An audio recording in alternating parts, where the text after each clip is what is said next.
Se cumplen 10 meses sin nuevos magistrados de Corte Suprema de Justicia y de Apelaciones. ¿Hay alguna solución? ¿Terminará este problema en algún momento? El análisis en instantes. Una reunión entre el Ministerio de Gobernación y representantes de telefonías busca mejorar el bloqueo de señal telefónica en las cárceles. Se confirma el aumento al pasaje del transporte extraurbano. La tarifa será liberada y cada empresa podrá establecer el precio.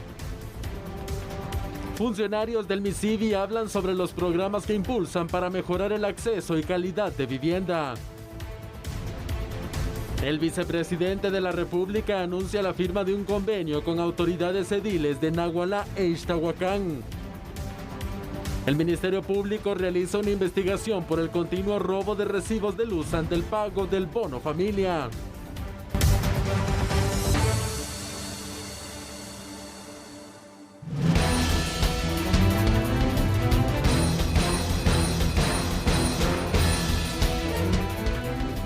Sean bienvenidos a su programa El Análisis de la Noticia. Es un gusto compartir con ustedes los temas relevantes de la jornada y por supuesto acompañar en el análisis a Julio Talamonti. ¿Cómo estás, Julio? Buenas noches. Sandy, muy buenas noches. Es un gusto saludarte a ti y por supuesto es un gusto saludarle a usted allá en casa. 3 temas, 3 análisis, 3 situaciones, a cuál más complicada que la otra. Y empecemos con la primera, ¿verdad? Por el orden, Sandy, son 10 meses en que la justicia está acéfala, digámoslo así. Definitivamente. Y por eso le vamos a presentar una entrevista que realizó nuestro equipo de periodistas de TN23 con el expresidente de la Comisión de Postulación para la elección precisamente de magistrados de la Corte Suprema de Justicia. Se refirió respecto a la tardanza en la elección. En febrero pasado, el Congreso de la República recibió las nóminas de aspirantes a magistrados de la Corte Suprema de Justicia y salas de apelaciones. Los actuales togados llevan 10 meses de forma interina en el cargo y a criterio de Félix Serrano, este retraso afecta al sistema de justicia y la institucionalidad. El académico señaló que las acciones planteadas por la Corte de Constitucionalidad y las resoluciones emitidas por la también llamada Corte Celestial ha marcado este retraso. Señaló que el procedimiento que la CC ordenó para la votación en el Congreso podría alargar la elección incluso por meses. Comisiones escogió un sistema que pudiera acelerar todo ese tipo de procesos, pero aún así serán varios días, definitivamente, lo que se lleve.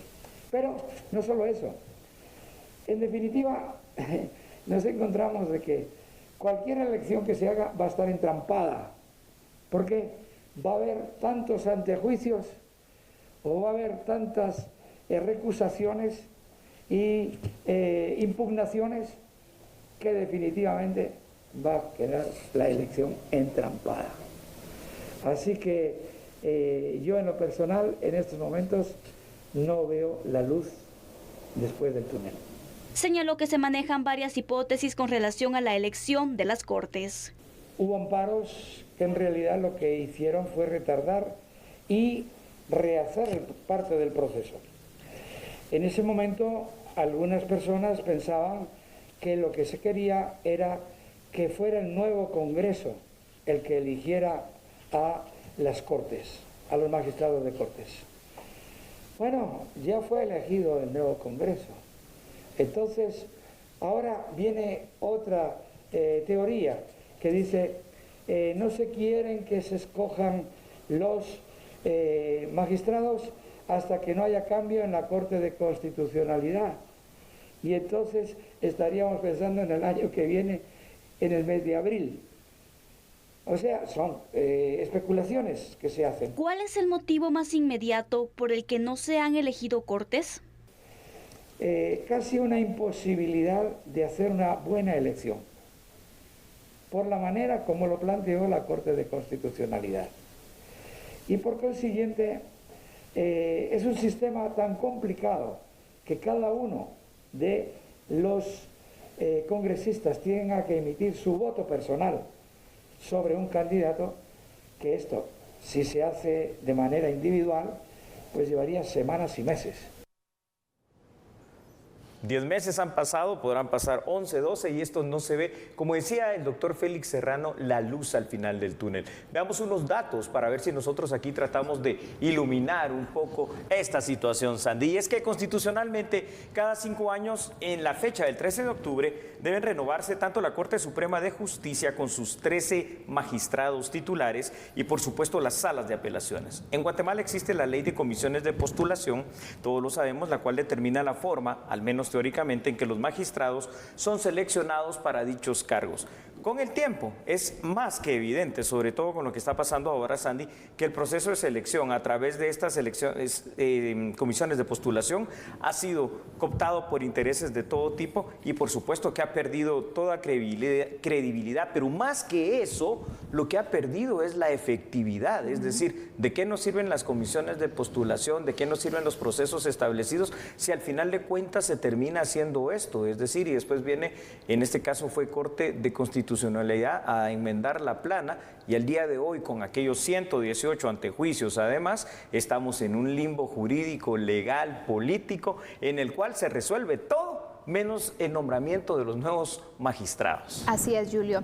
Esta tardanza que se tiene en la elección de los magistrados, tanto de Corte Suprema de Justicia como de Sala de Apelaciones, ¿puede crear una debilidad en el sistema de justicia, Julio, o cómo se puede interpretar? De hecho, Sandy, ya la hay. Lo que pasa es de que no quieren darse cuenta de eso. Obviamente, como por la orden de la Corte de Constitucionalidad, que dicen no, que continúen en su cargo. Dicen, con esto resolvemos la situación, pero no se resuelve nada. ¿Por qué? Porque constitucionalmente los plazos son esos, son plazos constitucionales y cada plazo, Sandy, es plazo máximo.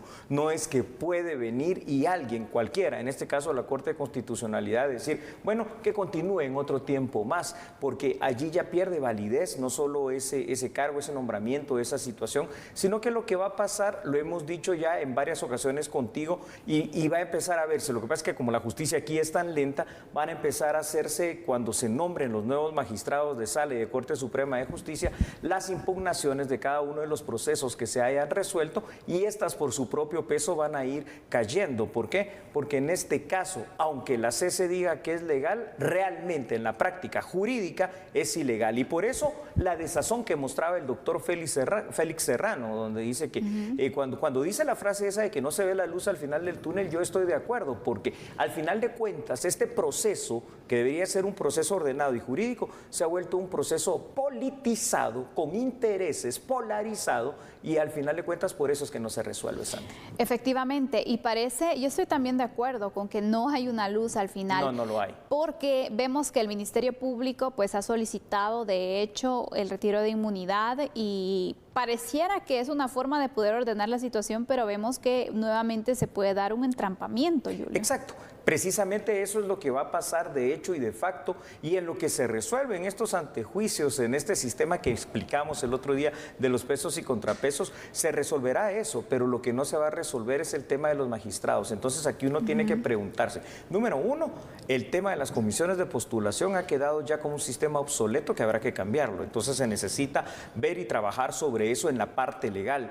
Número dos, ¿cuál es la mejor forma de nombrar entonces magistrados, por ejemplo, de Corte Suprema de Justicia y de Sala de Apelaciones? Porque aquí, evidentemente, para evitar esa polarización, politización y todo tipo de intereses, debería de privilegiarse la denominada carrera judicial, que en parte termina siendo lo que menos se respeta y que deberían de llegar las personas con mayor conocimiento, con mayor trayectoria, con mayor mérito y obviamente con una carrera intachable. Pero al final de cuentas te termina llegando cualquiera, ¿verdad? Lo que basta tener aquí es un buen padrino político, un cuello y una situación para llegar a estos cargos. Julio, yo no sé la verdad, pero ¿esta es la primera vez que se tardan tanto en elegir a magistrados o ya se ha dado otro proceso similar? Han habido procesos similares de tardanza, pero no con tanto tiempo, Sandy. Entonces quiere decir que aquí los intereses son fuertes. ¿Te imaginas, al final de cuentas, por uno, por otro lado, en cuanto a los intereses que puedan existir, espurios o no, cuál es esa lucha de poder para la importancia que tienen los jueces y magistrados. Yo te digo una frase antes de pasar a los otros datos. Napoleón Bonaparte dijo lo siguiente en una ocasión: yo empecé a gobernar, dijo Napoleón, cuando controlé a los jueces. Así que ojo con eso. Entonces veamos otros datos, por favor, que hemos preparado para ustedes aquí en A la Medida. Nunca antes, precisamente ante la pregunta que hace Sandy, históricamente se había dado el caso de pasar un tiempo tan prolongado sin la renovación de las magistraturas antes mencionadas, considerando que los plazos, como ya los dijimos, son perentorios, es decir, máximos. Por el momento no se ve una solución cercana para este asunto, pues en lo que se resuelven todas las situaciones y se resuelven los antejuicios, los amparos y todo eso, bueno, parece que va ad eternum. Evidentemente el sistema de justicia, Sandy, y aquí sí ya vamos cayendo a cosas más pragmáticas, también debe ser objeto de una reforma constitucional integral. Lo que pasa es que no sé cuándo, porque si así estamos para la elección de jueces y magistrados, exacto, ¿te imaginas una disputa de este tipo? Partiendo sobre todo de la base de que a esos cargos deben de llegar las personas más probas y más preparadas, y no las personas que por uno u otro lado, bandos, intereses, gustos o disgustos, tengan el interés de llegar, que al final de cuentas esto se convierte en un sistema mercantilista que vende este tipo de plazas, donde no se privilegia la meritocracia, sino que pues las influencias que puedan haber, ¿verdad? Julio, ¿hay alguna forma para darle de una vez una resolución a este tema? Porque, por ejemplo, algunos indican, no, es que hay que cambiar la ley de las comisiones de postulación porque ahí está el vicio. No, otros opinaban, hay que iniciar el proceso desde el inicio. Ya se hizo y seguimos en lo mismo. ¿Hay alguna salida? Yo creo que sí, la salida más, digamos, práctica, fácil y constitucional en este momento también sería que pues el proceso que ya se inició se terminara con el nombramiento de los magistrados.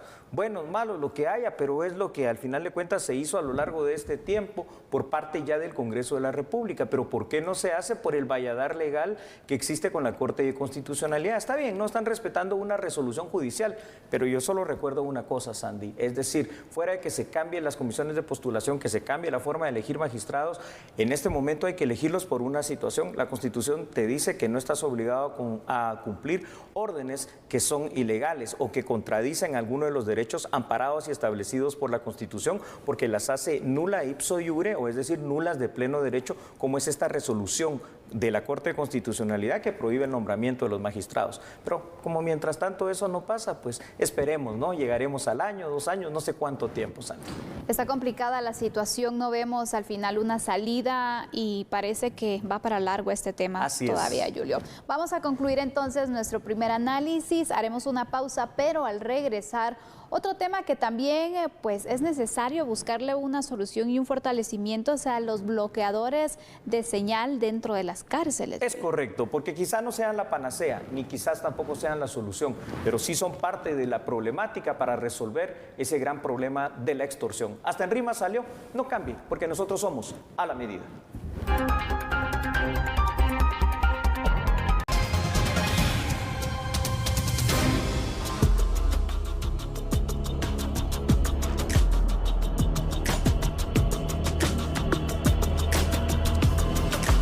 Continuamos con la información y el análisis. Para nadie es un secreto que muchas de las extorsiones que se han girado vienen directamente de las cárceles, y en el marco precisamente de reducir el delito de la extorsión, que proviene en gran medida de estos lugares de privación de libertad, las autoridades de gobernación y el sistema penitenciario sostuvieron una reunión con representantes de telefonías y la Superintendencia de Telecomunicaciones. En esta reunión se coordinó un trabajo en conjunto para establecer y ampliar de manera efectiva bloqueadores de señal celular en las diversas cárceles del país. Se tiene previsto que en una semana se dé a conocer la respuesta al plan que fue presentado. Por su parte, el analista también destacan que los bloqueadores de señal celular son una herramienta de gran ayuda para combatir el delito de extorsión, que ha ido sin duda permeando en diversos sectores hasta alcanzar niveles insospechados. Esto es lo que indican analistas en seguridad, y hoy vamos a analizar precisamente también este tema, Julio, cómo se puede mejorar, porque se han colocado bloqueadores de señal, pero también hay puntos donde obviamente todavía ingresa la misma y bueno, las extorsiones se siguen registrando dentro de las cárceles. Definitivamente que sí, Sandy. La primera pregunta que hay por hacerse en este momento es: ¿Siguen funcionando los bloqueadores de señal celular, sí o no? ¿Por qué? Porque te digo, la primera vez que estos empezaron a funcionar fue en el año 2009. De hecho, ¿y por qué lo sé? Bueno, porque era el director en ese momento, tu servidor del sistema penitenciario. Nunca antes los habían puesto a funcionar. Pero del 2009 a esta parte han pasado 11 años. Entonces, número uno, ya están obsoletos seguramente. ¿En qué condiciones están? ¿Qué mantenimiento se le ha dado? Y cómo están calibrados, es decir, qué potencia tienen. Y si todavía funcionan, ¿tendrán la capacidad para esta tecnología que utilizamos ahora, 3G, 4G y todo ello? Pues evidentemente no, ¿no? Porque las extorsiones siguen saliendo de las cárceles. Efectivamente, Julio. Y también cuando hemos visto que se hacen algunas requisas, se han encontrado incluso módem de internet.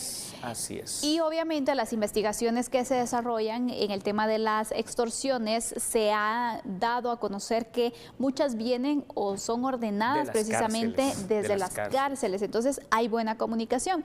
Y es un poco contradictorio, Julio, porque por ejemplo, cuando uno va a las cárceles o en cercanías de las mismas, no tenemos señal.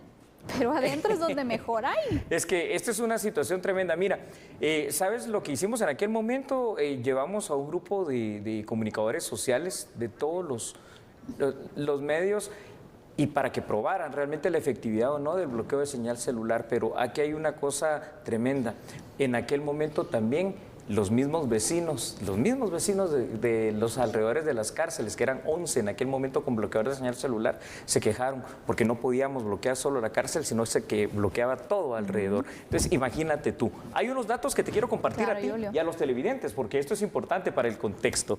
A ver, miren, pasa lo siguiente, estimados televidentes. De todos he sabido que la extorsión es uno de los delitos que más miedo y que más daño causa a la población guatemalteca. Algo inverosímil, Sandy, es el hecho de que gran cantidad del delito de extorsión, como tú bien lo dijiste, tiene su origen dentro de las cárceles guatemaltecas, donde no se ha logrado controlar este fenómeno criminal. Si bien es cierto, los bloqueadores de señal celular son solo una parte de la solución, más efectivo sería el hecho de que objetos ilícitos, como los propios celulares, no entren a las cárceles. Pero aún esa solo parte de la solución, te digo hasta qué punto funciona. En aquel momento, repito, 11 años atrás, monitoreados por la Embajada Americana, el delito de extorsión, después de 2 meses de bloqueadores de señal celular, había disminuido en un 62%. O sea, esa parte se puede trabajar también en la parte de la corrupción, que es la que permite que los celulares entren, y se tiene que trabajar en la tercera parte, que es no solo con el personal penitenciario, sino que también el tema de la infraestructura penitenciaria que existe, que no permite un control verdadero. Entonces,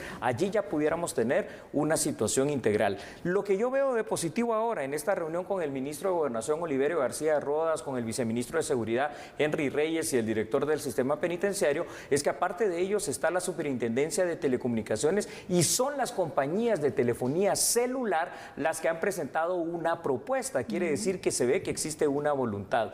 Y si es que si hay voluntad, se puede hacer, porque sin tanto cuento Nayib Bukele lo logró hacer en El Salvador, ¿verdad? Pero ¿cómo podemos evitar, Julio, que existan esos puntos ciegos, si le queremos poner un nombre, donde hay ciertos lugares donde la señal sí entra? Porque sabemos que echa la ley, echa la trampa. Entonces, ¿cómo evitamos eso? ¿Sabes qué es lo que logramos detectar en aquel momento? Por ejemplo, en una cárcel tan grande como es el preventivo de hombres de la zona 18, se ubicaron 5 bloqueadores de señal celular para rodear la cárcel. Sin embargo, a pesar de que está bastante bien cubierta esa situación, siempre van a haber pequeños puntos ciegos. Hay 13 sectores en esa cárcel y en aquel momento, pues imagínate, la cantidad de privados de libertad no era tanta como ahora, que son como 6,000. Sin embargo, estos, como no tienen mayor cosa que hacer, que venían, empezaban punto por punto, casi que de centímetro a centímetro, hasta donde en algún determinado momento lograban encontrar un hueco, en un vacío, precisamente en el bloqueo de señal celular, y de ahí es donde salían. Número 1 de los problemas. Número 2 de los problemas, el hecho de que por ley y por cuestión de las condiciones mínimas que da Naciones Unidas para el tratamiento de los privados de libertad, pueden tener teléfono, el teléfono monedero, que es el que hay que controlar. Todos los sectores lo tienen. Esos teléfonos tienen que estar monitoreados, tienen que estar escuchados, tienen que estar bien controlados por las autoridades policiales, penitenciarias, del Ministerio Público, a efecto de evitar que, pues si no entran los celulares, de ahí estén sacando las extorsiones, que seguramente también los utilizan para ello. Definitivamente. Efectivamente, Julio. Sin duda, este es un tema de mucho debate y que se ha hecho por años, Julio. Pero ¿por qué no se logra entonces establecer precisamente esas mejoras y fortalecimientos al tema de la seguridad en este punto específico? Interesante pregunta y me gustaría, para apoyarme en la respuesta, ver unos datos, si me lo permites, con la producción acá de TN23. A ver, efectivamente, largo ha sido, como tú lo dijiste, Sandy, el debate por años entre las compañías de telefonía celular y el Ministerio de Gobernación para lograr controlar este fenómeno criminal. Actualmente se está tratando de llegar, y esto hay que verlo positivamente, ¿verdad?, a los consensos entre ambas partes, a efecto de hacer todos los esfuerzos posibles para prevenir la extorsión desde las cárceles. Por eso vemos esto con bastante esperanza y amerita la pena este análisis. La esperanza también de todos los guatemaltecos, al final de cuentas, es que en esta ocasión, primero sí se logren esos consensos, Sandy, para implementar medidas que disminuyan y que prevengan el delito de extorsión. No importa cómo, no importa quiénes sean los actores y no importa de qué manera se haga, con bloqueadores, sin bloqueadores, conteniendo el tema de la corrupción que ya no entra en los celulares. Lo importante es que la extorsión pare y pare desde el lugar que más las genera, que son las cárceles, porque hoy por hoy el control de las cárceles, en lugar de tenerlo el propio sistema penitenciario, los tienen los privados de libertad. Así que aquí en este momento hay que aplaudir esta acción que están haciendo las autoridades de gobernación, porque es una acción necesaria. Que llegue a un buen final y a un buen término, esa ya es otra parte, ¿verdad? Efectivamente, así que vamos a estar a la espera también que se den mayores detalles y que se presente el plan también por parte de las telefonías para ver cómo se podría lograr entonces este objetivo de poder finalmente bloquear totalmente al final los centros penitenciarios. Vamos a la pausa, Julio, pero al regresar hablaremos acerca del transporte, pero el transporte extraurbano, ¿te parece? Sí, vamos a hablar de eso, pero de algo que quizás no le vaya a gustar a usted, porque ya es un hecho que va a aumentar el costo al transporte extraurbano. ¿Quiere saber cómo, por qué, cuándo y cuál es el análisis que tenemos junto a usted? Claro que lo haremos, pero al regresar recuerde que nosotros somos a la medida.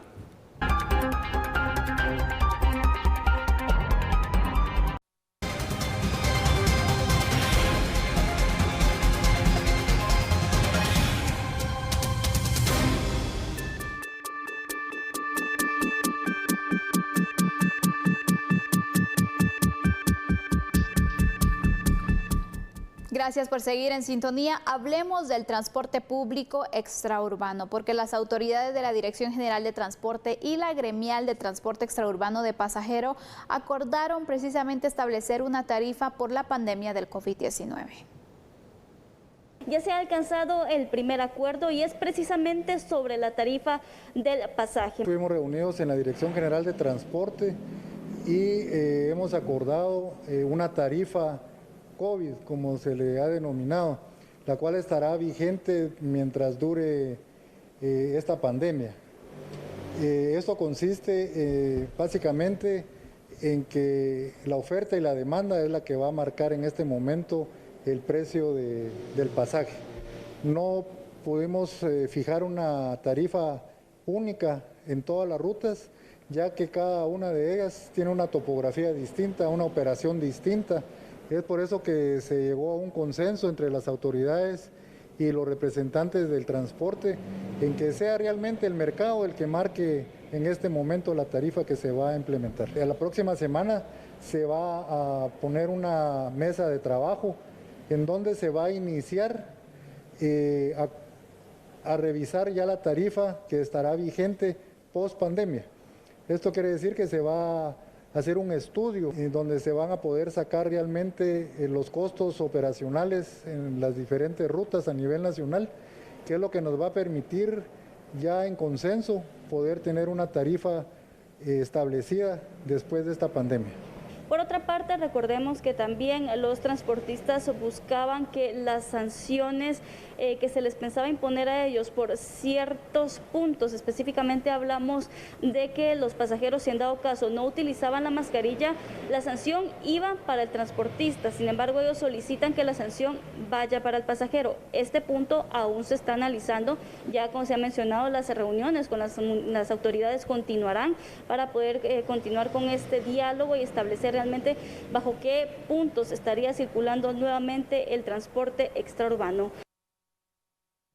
Bueno, la oferta y la demanda, ¿no? La eterna ley aquí para estos temas en cuanto a los mercados. Es lo que va a determinar sí o no el aumento en cuanto al costo del pasaje. Veamos estos datos, por favor, para empezar a analizar este tema, que seguro no le va a gustar ni agradar tanto. Lo que se esperaba, Sandy, es prácticamente un hecho, es decir, al menos eso habrá que ver si se cumple, ¿no? Temporalmente el precio del transporte extraurbano aumentará en medio de esta crisis sanitaria. Esto se deduce también hasta por la misma lógica que el transporte va a operar prácticamente a la mitad de su capacidad y el alza de los precios dependerá de las particularidades de cada ruta y de la oferta y de la demanda que se tenga.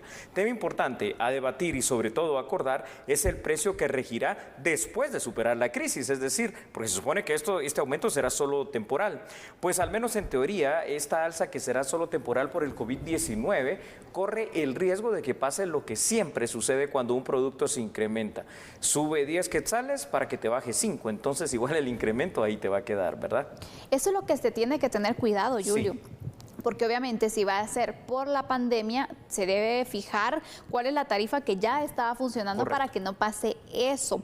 Y aparte de esto también es necesario que no se les dé carta libre, sino que se pueda hacer un análisis. Bueno, ¿cuánto es lo que van a gastar realmente? Y que puedan presentar algún tipo de documentación, de facturación sobre los productos que también, porque cualquiera puede decir, voy a gastar 50 quetzales y a lo mejor voy a gastar 25 en comprar algo para el tema de la limpieza y demás. Entonces también es importante que se pueda crear y se puede establecer una tarifa, pero que realmente consciente sobre esos incrementos sin afectar tanto al pasajero, porque al final van a ser los más perjudicados. Sí, al final el pasajero es el más perjudicado si es que quiere viajar, porque ¿cómo es que quedó el acuerdo entre los transportistas en sus diferentes gremiales y lo que es el Ministerio de Comunicaciones, ¿verdad?, en esta mesa técnica?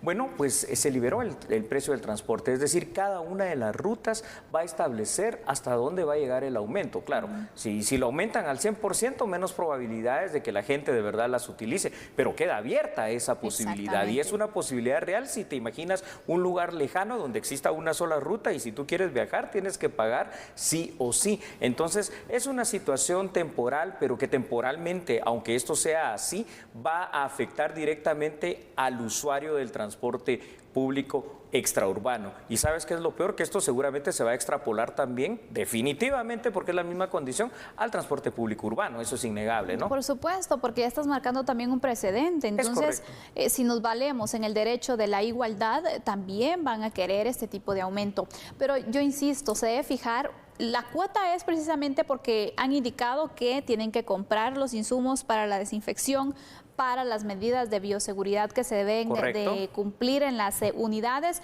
Entonces, bueno, hacer un promedio de lo que se necesita para este tipo de medidas, pero no que cada una, bueno, yo le voy a incrementar 10, no, yo como soy ruta más larga, entonces no, es para estos tipos de productos establecerlo. Y aquí sería bueno que se hiciera precisamente una reunión donde se pueda fijar este precio, Julio, y que se diga, bueno, ya no más. Hay un tope, ¿no? Algo máximo. Exacto, y que esté también la Defensoría del Usuario del Transporte Público, porque también ellos son los que velan precisamente por este sector que no tiene representantes, si lo vemos así, entonces es necesario que estén. Esa es una muy buena opción, definitivamente, porque yo me imagino las rutas largas, pero extremadamente largas. ¿Te imaginas el pasaje de aquí al Petén, de aquí a San Marcos, de aquí a Huehuetenango? ¿A cuánto va a llegar? ¿A dónde? Y esto, al final de cuentas, pues no sé qué tan conveniente vaya a ser para unos y para otros. Definitivamente que para el usuario no es conveniente, a eso estamos claros. Pero entonces, si no es conveniente para el usuario y no hay tanta demanda, tampoco va a ser conveniente para el transportista. Y esto es algo que también ellos tienen que analizar. Así que, si me permites, quiero presentar otros datos, porque creo que es importante seguir dándole contexto. Y es que muchísimas gracias. Ustedes saben que si bien es cierto el transporte extraurbano es un servicio que podemos decir indispensable, innegable es el hecho que quien lo utilizará tendrá que resignarse, si de verdad quieren hacerlo, a pagar más. Ya desde ahí partimos no tan bien. No solo el transporte extraurbano tiene esta situación, lo malo, Sandy, es lo que acabamos de analizar ahora, que el incremento también es evidente que se dará en el transporte urbano y falta conocer cuál será la reacción social, porque por el momento no no ha pasado nada, pero ¿y qué tal si la gente sale a las calles, sale a protestar y esto se vuelve un problema? La pandemia del coronavirus ha afectado y ha impactado a todos los sectores de la economía nacional y el transporte es innegable, es uno de ellos. Lamentablemente el daño más grande lo va a pagar, como siempre, el usuario. Totalmente. Y aquí es donde entonces uno dice, es que se aumenta algo, siempre el último, de verdad, que termina siendo el usuario, el que compra, el que necesita el producto, es el que termina absorbiendo esos costos. Sí, parece una situación de correlación injusta, pero es la realidad, ¿no? Y ante esto, Julio, ya para ir concluyendo, yo sí quiero hacer un llamado muy especial a todos los usuarios. Sí. Usted es el que paga, usted es el que manda al final.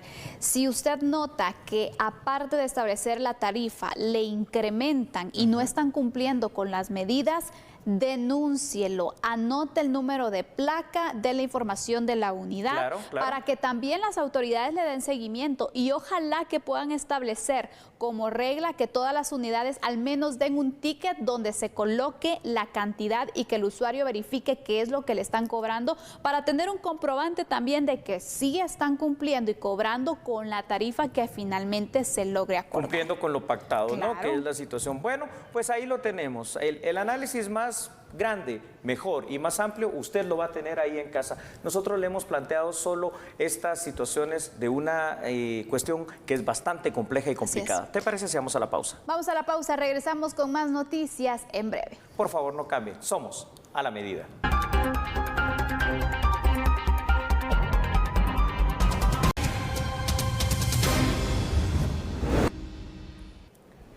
El viceministro de Desarrollo Urbano y Vivienda, en este caso Carlos Armendáriz, se refirió el día de hoy a varios de los proyectos que están a cargo del despacho que él dirige. Y esto es muy importante que usted lo conozca, así que por favor véalo acá en A la Medida.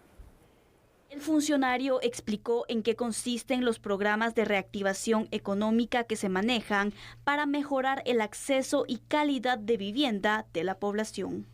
Los primeros dos programas, uno corresponde al Fondo para la Vivienda FOPAI, que es el programa Piso Digno, consiste en la ejecución de 10.000 subsidios para piso de concreto en 9 departamentos distintos. Los departamentos se obtuvieron en base a diferentes directrices, diferentes datos, como censos de déficit, como tenencia de tierra.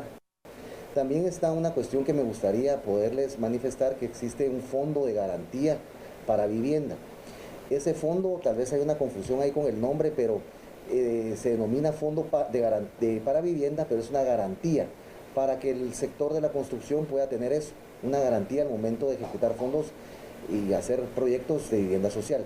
No es un fondo que haya recibido FOPAI, que es el Fondo para la Vivienda, y no es un fondo que esté en manos del CIF. Además, dio a conocer cuáles son los proyectos que ejecutarán a futuro, como una nueva unidad de vivienda. Surge porque estamos de alguna manera limitados a cómo estamos operando ahorita. La forma de operar de las unidades, sobre todo FOPAI, no es como todo mundo cree o creería, y es como ninguna unidad en el Estado. Nosotros dependemos de lo que las comunidades nos traigan. Nosotros no tenemos la facultad ni la potestad de dar planes de dónde va la vivienda, cómo se debe hacer la vivienda. Entonces estamos un poco atados, y a mí me llama mucho la atención que desde el principio me decían, mire, ¿cuántas viviendas tiene usted programadas o proyectadas para este año para mi departamento? Y la respuesta es que no se les podía dar un dato seguro porque no funcionamos así. Entonces la idea es crear una nueva unidad que no solo nos va a dar potestad de decir dónde va la vivienda, qué tipo de vivienda. No es lo mismo una vivienda por aislamiento en áreas de calor que de frío. Y en otra información, el vicepresidente de la República dio a conocer que el próximo martes se firmará un convenio con autoridades ediles tanto de Nagualá como de Ixtahuacán para de esta forma frenar los problemas que se tienen por conflictos territoriales. Estamos muy complacidos también con el avance que tenemos en estas dos mesas, tanto de Nagualá como de Ixtahuacán, para el diálogo que ustedes saben se instauró. Se les presentó un procedimiento de cómo tenían que ser las pláticas, porque habíamos venido reuniéndonos de forma individual con cada una de ellas. A partir del próximo martes las reuniones ya tendrán que ser conjuntas para que de ahí, luego del diálogo, de las discusiones, se puedan ir tomando las decisiones correspondientes. Para el próximo martes tenemos programada a las 10 de la mañana la firma de este procedimiento en el que se basarán las pláticas de hoy en adelante. Ahí tendremos la firma con los 2 alcaldes que estarán, cada uno de ellos acompañados de su comisión de títulos de tierras que forman parte de quienes integran el proceso de negociación. ¿Sabe usted que el Ministerio de Desarrollo Social dio a conocer los avances de la investigación que el Ministerio Público ya está realizando por el continuo robo de recibos de luz? Todo esto a raíz de lo que es el pago del bono familia. Así que vea por favor esta información. Son más de 1000 denuncias que tiene conocimiento el MP, detallaron autoridades de la cartera. Dentro de ellas se encuentran algunas que se relacionan al tema de extorsiones. Tenemos conocimiento que más o menos a esta fecha hay alrededor de un poquito más de 1000 denuncias de retención indebida de facturas o robo de facturas, las cuales el Ministerio Público hace seguimiento porque nosotros pues ya ahí excede a la responsabilidad del Ministerio de Desarrollo, ya que no somos un ente de investigación, sino que simplemente nosotros contribuimos en las investigaciones que el MP hace. Eso es parte de lo que determinará el Ministerio Público, y así como hacen las denuncias, por ejemplo, la retención indebida de facturas, son casos que ya exceden, digamos, la responsabilidad institucional o gubernamental, porque ya son casos individuales. A la fecha, más de 2 millones están registrados para recibir los 3 desembolsos. Bueno, de esta manera finalizamos y agradecemos por su fiel sintonía. Que descanse. Así es. Chao. Nos vamos, pero regresamos. Adiós.